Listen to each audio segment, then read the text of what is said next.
Photon classes Chomu के YouTube channel पर आप सभी प्यारे विद्यार्थियों का हार्दिक स्वागत है। उम्मीद है आप सभी विद्यार्थी कुशल और स्वस्थ होंगे।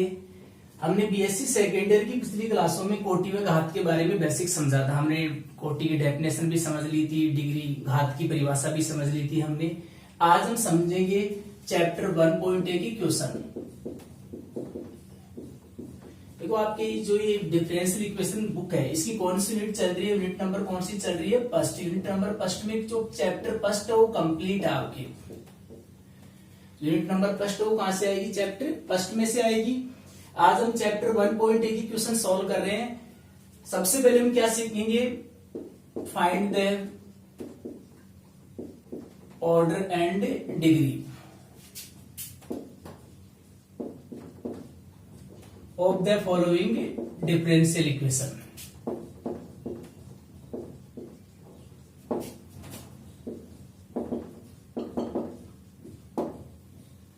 जो निम्न अवकल समीकरण है इनकी हमें क्या फाइंड करनी है, कोटि व घात ज्ञात करनी है। सबसे पहले हम बात करें क्वेश्चन नंबर फर्स्ट के। फर्स्ट क्वेश्चन की बात करें तो आपके पास एक डिफरेंशियल इक्वेशन दे रखा है। हमें क्या ज्ञात करना है, इसका ऑर्डर और डिग्री। तो मैंने आपको पिछली क्लासों में समझाया था, यदि कोई भी समाकलन है, यदि कोई भी अवकल समीकरण है, यदि उसमें समाकलन का पद दे रखा है तो आपको क्या करना है, अवकलन करके पहले समाकलन को हटाना है। तो यहां आप इस डिफरेंशियल इक्वेशन का डिफरेंशिएशन करोगे विथ रेस्पेक्ट टू एक्स। बात समझ में आ गई होगी। कोई भी अवकल समीकरण है, कोटि घात ज्ञात करो तो पहले आप क्या करना, समाकलन को हटाना। समाकलन को कैसे हटाते हैं, अवकलन करके हटाते हैं। तो यदि आप इसका अवकलन करोगे, अवकलन किसके सापेक्ष करोगे, यहां देख लिया करो, यहाँ क्या आपके पास dx है, तो आपको क्या करना है, x के सापेक्ष क्या करना है, इसका अवकलन करना है। तो d2y/dx² का क्या होगा, d3y/dx³ प्लस 5 dy/dx का अवकलन क्या होगा, d2y/dx²। और यदि इसका अवकलन करोगे तो समाकलन हट जाएगा, आपके पास ओनली क्या बचेगा, x²। अब ऑर्डर और डिग्री की बात करें, ऑर्डर क्या पढ़ाया था मैंने, तो उच्चतम अवकलज होता है उसकी कोटि को क्या कहते हैं, अवकल समीकरण की कोटि कहते हैं। यहाँ उच्चतम अवकलज क्या है, अधिकतम कितनी बार अवकलन हो रहा है, यहाँ 3 बार हो रहा है। अधिकतम अवकलन क्या आपके पास 3 टाइम्स ही हो रहा है। अधिकतम मैक्सिमम डेरिवेटिव का ऑर्डर है वो कितना है, 3 है। तो अवकल समीकरण का ऑर्डर भी कितना होगा आपके पास, 3 होगा। डिग्री की बात करें तो डिग्री के बारे में मैंने क्या समझाया था आप लोगों को, जो हाईएस्ट डेरिवेटिव होता है उसकी पावर को क्या कहते हैं, अवकल समीकरण की घात कहते हैं। तो इस अवकल समीकरण की घात कितनी होगी आपके पास, 1 होगी। कोई दिक्कत नहीं है, समाकलन दे रखा है, पहले समाकलन को हटाना है आपको अवकलन करके। उसके बाद क्या देखना है, उच्चतम अवकलज की कोटि को अवकल समीकरण की कोटि कहते हैं, उच्चतम अवकलज की घात को अवकल समीकरण की घात कहते हैं। यह आपके पास एक डिफरेंशियल इक्वेशन है, आपको इसका भी ऑर्डर और डिग्री फाइंड करनी है। तो देखो पहले इसको साधारण अवकल समीकरण में चेंज करना पड़ेगा। पहले इसको क्या करना पड़ेगा, आपको सॉल्व करना पड़ेगा। तो अपॉन में dy/dx है, तो पहले आपको क्या करना पड़ेगा, दोनों पक्षों को किससे मल्टीप्लाई करना पड़ेगा, आपको dy/dx से। तो dy/dx से मल्टीप्लाई करोगे तो आप क्या होगा, dy/dx का होल स्क्वायर और प्लस का 4 आएगा। अब ऑर्डर की बात करें तो ऑर्डर क्या होता है, उच्चतम अवकलज की कोटि। तो उच्चतम अवकलज क्या है, dy/dx है। इसकी कोटि क्या है, 1 बार अवकलन हो रहा है तो इसकी कोटि क्या है, 1 है। तो इस अवकल समीकरण का ऑर्डर कितना होगा आपके पास, 1 होगा।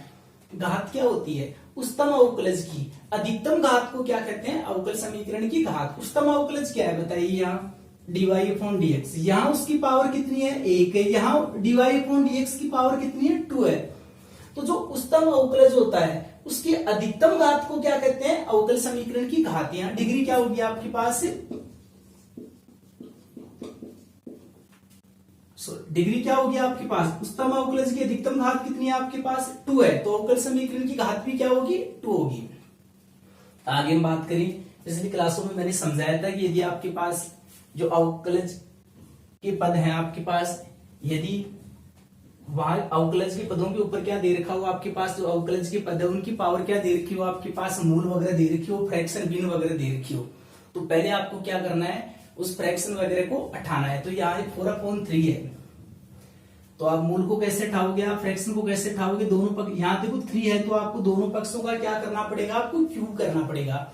यदि यहाँ 4/5 होता तो इस फ्रैक्शन को उठाने के लिए आपको क्या करना पड़ता है, दोनों पक्षों की होल पावर क्या लेनी पड़ती है, 5। तो दोनों पक्षों का आपको क्या लेना पड़ेगा, ये समझा देता हूं मैं। 4/3 है तो दोनों पक्षों का क्यूब लेना पड़ेगा, क्यूब लेंगे तो यहाँ पावर 4 बचेगी, यहाँ क्या होगा x3, इसकी होल पावर कितनी आएगी आपके पास, 3 आएगी। सभी विद्यार्थियों को पता है ऑर्डर कितना होगा, अधिकतम 2 बार अवकलन हो रहा है तो ऑर्डर 2 होगा। डिग्री क्या होगी आपके पास, तो उच्चतम अवकलज है d2i/dx², उसकी घात कितनी है, 3 है, तो अवकल समीकरण की घात भी कितनी होगी आपके पास, 3 होगी। यहां भी वही सेम क्वेश्चन है, तो वही क्वेश्चन है, वही ऑर्डर आपके पास 2 होगा, घात कितनी होगी, 3 होगी। यहां बात करें ऑर्डर कितना होगा आपके पास, उच्चतम अवकलज की कोटि क्या है, 2 है, तो अवकल समीकरण की कोटि भी क्या होगी आपके पास, 2 होगी। उच्चतम अवकलज की घात कितनी है, 1 है, तो अवकल समीकरण की घात भी कितनी होगी, 1 होगी आपके पास। देखो 2/3 है, तो पहले सॉल्व करना पड़ेगा, दोनों पक्षों का क्या लेना पड़ेगा आपको, क्यूब लेना पड़ेगा, तो क्यूब लेंगे। या आपके पास ऑर्डर तो कितना होगा, जो उच्चतम अवकलज है उसकी कोटि कितनी है आपके पास, 2 है, तो अवकल समीकरण की कोटि भी कितनी होगी, ऑर्डर कितना होगा, 2 होगा।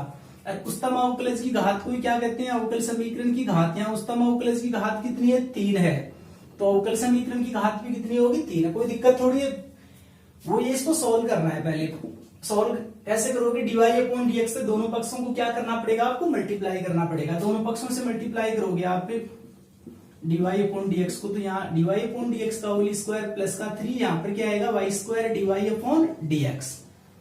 पहले सॉल्व करना है, इसके बाद ऑर्डर कैसे निकालते हैं।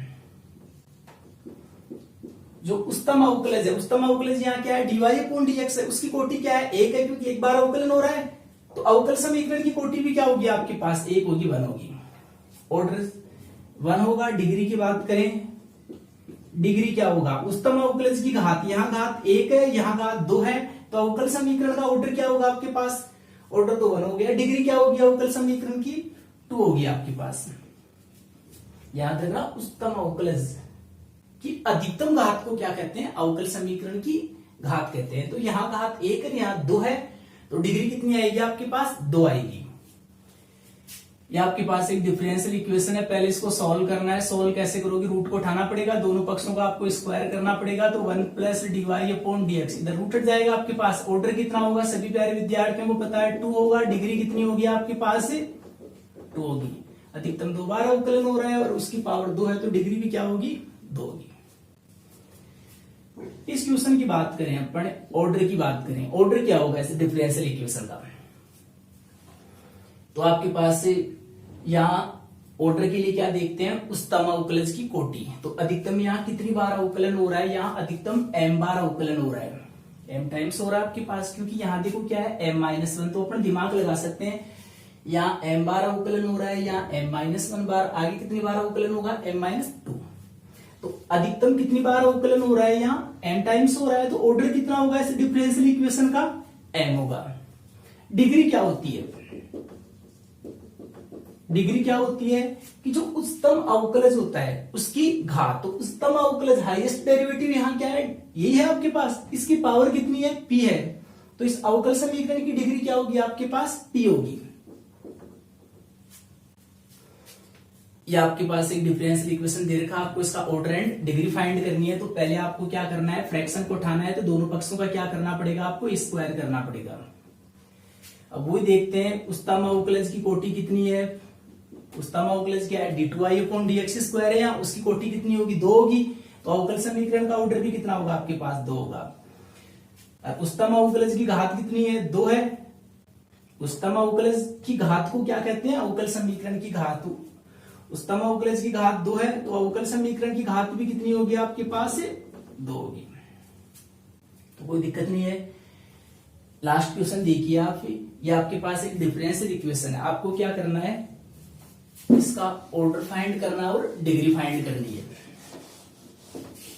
ये तो मैंने आपको देखो बेसिक समझाया है कि कोई भी डिफरेंशियल इक्वेशन है उसका ऑर्डर कैसे फाइंड करते हैं और डिग्री कैसे फाइंड करते हैं। यदि एग्जाम में कोई भी डिग्री और ऑर्डर का क्वेश्चन आता है तो वहां लिख के तो आ जाओ कि डिग्री ये है, ऑर्डर ये है, लेकिन वहां थोड़ी बहुत आपको थ्योरी भी लिखनी पड़ेगी। तो जैसे कोई भी एग्जाम में क्वेश्चन आएगा तो आप थ्योरी कैसे लिखोगे वो देखो आप।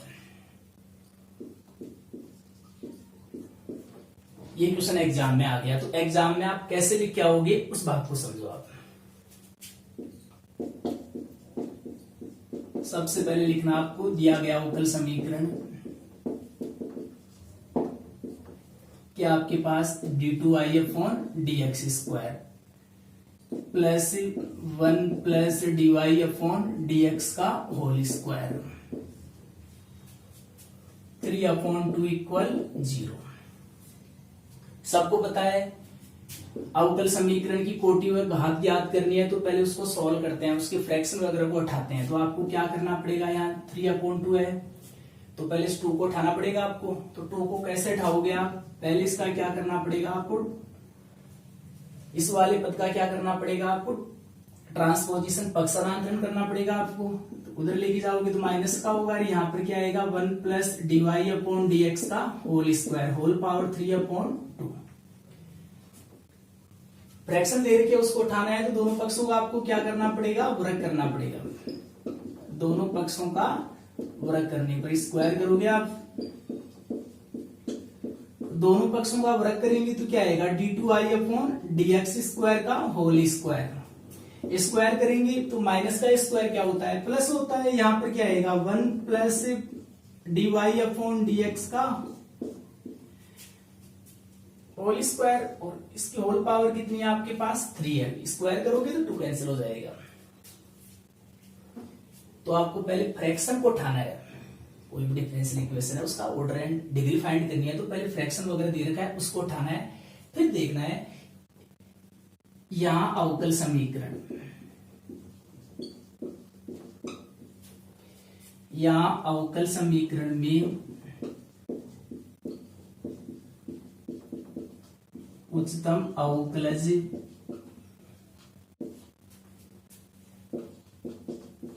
उच्चतम अवकलज की कोटि क्या है आपके पास, उच्चतम अवकलज की कोटि 2 एवं उच्चतम अवकलज की घात भी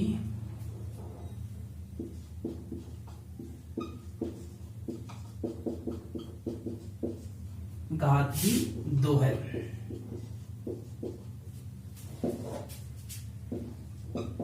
अतः दिया गया अवकल समीकरण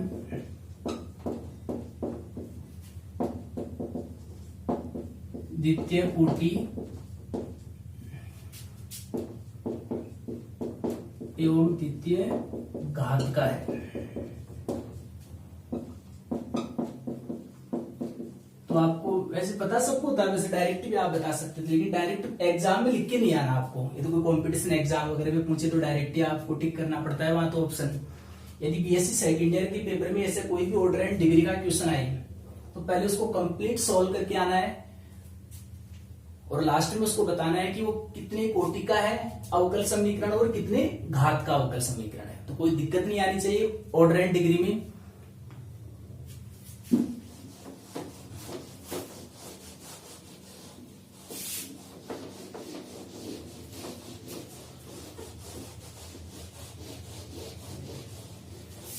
अब हम बात करेंगे कि जैसे आपके पास कोई भी व्यापक हल दे रखा है और उससे अवकल समीकरण कैसे ज्ञात करते हैं।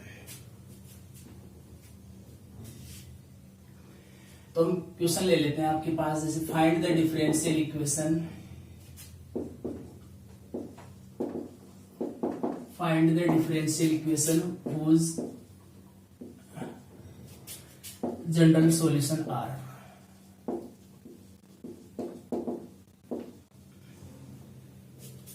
जैसे आपने कोई भी क्वेश्चन ले लिया, यदि अपन कोई बुक का एग्जाम्पल ले लेते हैं, सबसे पहले आपको मैं एक एग्जाम्पल समझा देता हूं। ax square plus ax square plus by square equal 1। आपको क्या करना है, फाइंड करना है डिफरेंशियल इक्वेशन वो जिसका जनरल सॉल्यूशन क्या आपके पास ax square plus by square equal क्या आपके पास 1 है। तो बेसिक हम बात करें, एक बात को आपको दिमाग में रखना है कि यदि कोई भी आपके पास व्यापक हल दे रखा है तो उससे उसका अवकल समीकरण कैसे ज्ञात करते हैं? सर्वप्रथम हम व्यापक हल में क्या देखते हैं? स्वैच्छिक अचर देखते हैं। जैसे यहाँ आपके पास व्यापक हल है, उसमें स्वैच्छिक अचर कितने आपके पास? 2 है, ए और बी। तो जितने अचर हैं आपको क्या करना है? व्यापक हल का उतनी बार क्या करना है? अवकलन करना है, और ए और बी का क्या करना है? विलोपन। तो जो आपके पास अवकल समीकरण आएगा वो क्या आएगा? उस व्यापक हल का अवकल समीकरण है। यदि कोई व्यापक हल है, उसमें 3 कांस्टेंट दे रखे हैं, तो आपको क्या करना है? उस व्यापक हल का 3 बार अवकलन करना है, और तीनों कांस्टेंट का क्या करना है? आपको विलोपन करना है। तो उस व्यापक हल का क्या आ जाएगा? आपके पास अवकल समीकरण आ जाएगा। हम सॉल्यूशन की बात करें, मैं कंप्लीट लिखा देता हूं कि एग्जाम में आपको कैसे सॉल्व करके आना है। तो सबसे पहले आप लिख दिया करो, दिया है एक व्यापक हल दे रखा आपके पास ax² प्लस by² इक्वल 1। आपको क्या करना है? इसका अवकल समीकरण ज्ञात करना है। तो मैंने समझाया 2 कांस्टेंट है, यहाँ 2 स्वैच्छिक अचर है, तो आपको क्या करना है? 2 बार इसका क्या करना है? अवकलन करना है। तो समीकरण 1 का अवकलन आप किसके सापेक्ष किया करो? x के सापेक्ष। वैसे कोई पाबंदी नहीं है कि आप x के सापेक्ष करो, आप y के सापेक्ष भी कर सकते हो, लेकिन थोड़ा इजी रहेगा आप किसके सापेक्ष किया करो? x के सापेक्ष। क्योंकि अपनी बुक में भी ज्यादातर सभी क्वेश्चनों में किसके साथ, किसके रेस्पेक्ट में कर रखा है? x के रेस्पेक्ट में कर रखा है। तो समीकरण 1 का x के सापेक्ष अवकलन करने पर, तो अवकलन करेंगे, संपूर्ण अवकलन करेंगे, तो यहां से x² का तो क्या होगा? 2x होगा, तो यहाँ पे 2x हो जाएगा। y² का अवकलन करना है, संपूर्ण अवकलन कर रहे हैं, तो कांस्टेंट तो मानेंगे नहीं, तो y² को तो क्या होगा? 2y होगा, तो 2by। x के सापेक्ष कर रहे हैं तो फिर y का और होगा dy/dx, और 1 का क्या होगा आपके पास? 0। यदि इसको और भी सॉल्व करें तो क्या आएगा? ax plus by dy/dx equal 0। कितनी बार अवकलन करना आपको? 2 बार अवकलन करना है। तो लिख दीजिए आप पुनः अवकलन करने पर, या समीकरण 2 का x के सापेक्ष अवकलन करने पर। कैसे लिख दीजिए आप?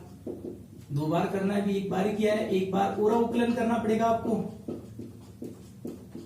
तो दोबारा से अवकलन करेंगे तो क्या आएगा वो समझो आप।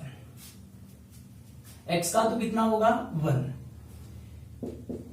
प्लस का b। यहां पर अवकलन करोगे तो हमें पता है यहां u.b से होगा अवकलन, तो y तो ऐसे ही कैसे dy/dx का क्या होगा? d2y/dx²। अब की बार अपन y का करेंगे तो y का क्या होगा? dy/dx। एक और देर का है तो y का क्या है? dy/dx। एक dy/dx हो रहा है तो क्या आ जाएगा? dy/dx का होल स्क्वायर इक्वल क्या आ गया? 0। तो कोई दिक्कत वाली बात थोड़ी है। व्यापक हल है, 2 अचर हैं, तो 2 बार अवकलन करना है। तो कितने समीकरण आ गए आपके पास? 3 समीकरण आ गए, 1 2 3। अब क्या करना आपको? समीकरण 1 2 3 की सहायता से आपको क्या करना है? एक ऐसा अवकल समीकरण प्राप्त करना है जिसमें ए और बी नहीं होना चाहिए। स्वैच्छिक अचर का आपको क्या करना है? विलोपन करना है। तो कैसे ही सॉल्व कर दीजिए आप। तो लिख दीजिए आप समीकरण, तो या तो डायरेक्ट सॉल्व कर दीजिए, या देखो ए और बी का विलोपन अपन सारणिक की सहायता से भी कर सकते हैं। वो चीज आप समझ लीजिए, वो एग्जाम्पल में भी बता रखा है, मैं और बता देता हूं। समीकरण 1 2 व 3 की सहायता से ए तथा बी का विलोपन करने पर, तो देखो विलोपन कैसे करोगे आप, इस चीज को समझो आप। हमें ए और बी का विलोपन करना है, तो सारणिक का नाम सुना होगा आपने। यहाँ ए और बी का विलोपन करना है तो सिंपल सी बात है, ए और बी के क्या लेंगे? कोएफिशिएंट लेंगे, गुणांक लेंगे। ए का कोएफिशिएंट कितना है? x²। यहाँ बी का कितना आपके पास? y²। कांस्टेंट कितना आपके पास? 1 है, तो 1 लिख दीजिए आप।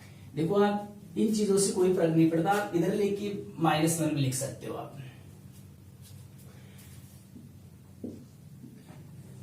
लेकिन बाद में फिर आपको इक्वल मान में दिक्कत आएगी यदि आप इधर लेके आते हो आप। यदि आप 1 को इधर लेके आते हो तो बराबर में क्या आ गया 0। इस इक्वेशन के बराबर में भी क्या है 0, इसके बराबर में भी क्या है 0। तो हमें बताया फिर सारणी का जो मान है वो भी किसके बराबर आएगा, फिर 0 के बराबर। तो आप एक काम कीजिए, इसका ट्रांसफर कर दीजिए आप इधर, तो -1 हो जाएगा। यहां देखो ए का कोफिशिएंट कितना आपके पास x है, बी का कोफिशिएंट कितना आपके पास y dy/dx, और वही कांस्टेंट कितना है यहाँ 0 है। यहाँ ए का कोफिशिएंट कितना है 1 है, बी का कोफिशिएंट कितना आपके पास y d2i/dx² और प्लस dy/dx का होल स्क्वायर, और यहाँ पर क्या आ गया आपके पास 0 आ गया। और अभी पता है -1 लिया है तो इसके बराबर में भी 0 है, इसके बराबर में भी 0 है, इसके बराबर में भी 0 है, तो सारणी का मान भी कितना होगा आपके पास 0 होगा। आगे सॉल्व कर दीजिए। सभी प्यारे विद्यार्थी जानते होंगे सारणी का मान कैसे निकालते हैं। या x² ले रहे हैं तो इसके रेस्पेक्ट में जो कॉलम है रो है उसको छोड़ना पड़ेगा आपको। तो x² के सापेक्ष जो स्तंभ और पंक्ति हैं उनको छोड़ देंगे अपने। तो x² लेंगे तो आपके पास क्या आएगा, ये इससे गुणा होगा 0, ये इससे गुणा होगा तो भी क्या आएगा 0। तो x² के गुणा में क्या आएगा आपके पास 0, प्लस फिर क्या हो गया y²। कोई दिक्कत नहीं, आप प्लस भी ले सकते हो और इसको माइनस भी ले सकते हो। यदि प्लस लेते हैं तो आपको क्रम का पता होगा, यदि y² ले रहे हैं तो इसके सापेक्ष स्तंभ और पंक्ति को छोड़ोगे आप। यदि प्लस ले रहे हैं तो इधर से मल्टीप्लाई करना पड़ता है, पहले 0 को किससे करना पड़ेगा 1 से, 0 आएगा, फिर x को किससे मल्टीप्लाई करना पड़ेगा 0 से, 0 आएगा, 0 में 0 लेस करेंगे तो क्या आएगा आपके पास 0। लास्ट में क्या दे रखा है -1। -1 लेंगे तो इसके सापेक्ष पंक्ति में स्तंभ को छोड़ दोगे आप, तो फिर क्या बचेगा आपके पास, ये x किससे गुणा होगा, x से मल्टीप्लाई होगा तो क्या आएगा आपके पास xy d2i/dx²। x मल्टीप्लाई हो रहा है तो क्या आएगा आपके पास प्लस x dy/dx का होल स्क्वायर। ये 1 किससे होगा y dy/dx से माइनस भी होगा आपके पास, और इक्वल क्या आएगा 0। तो दोनों तरफ माइनस से गुणा करोगे तो आपके पास ये क्या हो जाएगा प्लस। तो सॉल्व कर दीजिए, तो यहां से क्या आएगा xy d2i/dx² plus x dy/dx का होल स्क्वायर और माइनस का y dy/dx इक्वल 0। यह क्या आ गया, दिए गए व्यापक हल का अवकल समीकरण।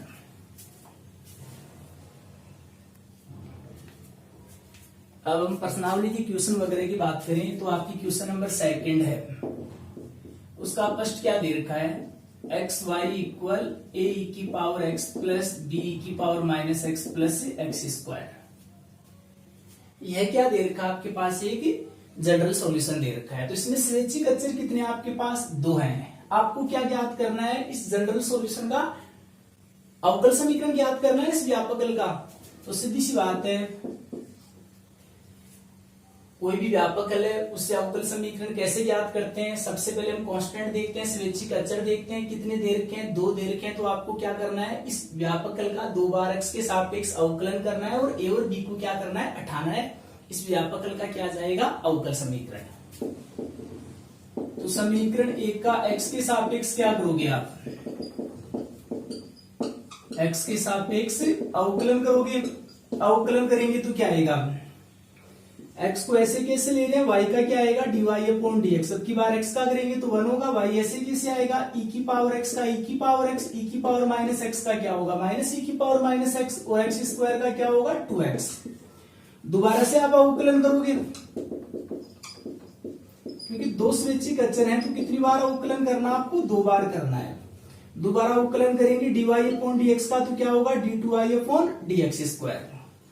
अब x को ऐसे कैसे लेंगे, अब x का अवकलन करेंगे, x का अवकलन क्या होगा 1 और dyx ऐसे कैसे आएगा आपके पास। फिर y का भी करना पड़ेगा, y का करेंगे तो y का भी क्या आएगा dy/dx। तो यहाँ डबल हो जाएगा आपके पास। यहाँ अवकलन करेंगे e⁻x का तो क्या होगा e⁻x और e की पावर माइनस एक्स का क्या होता है माइनस e की पावर माइनस एक्स, तो प्लस हो जाएगा। 2x का क्या होता है 2 होता है। थोड़ा सा मैं डायरेक्ट लिखा रहा हूं, समीकरण 1 व समीकरण 3 की सहायता से। देखो आप डायरेक्टली आपको तो ए और बी का विलोपन करना है, तो हम एक काम करते हैं, यहां से इसकी वैल्यू फाइंड कर लेते हैं। इसकी वैल्यू क्या है ये हमें पता है, X Y minus X square, और वो यहां रख देते हैं।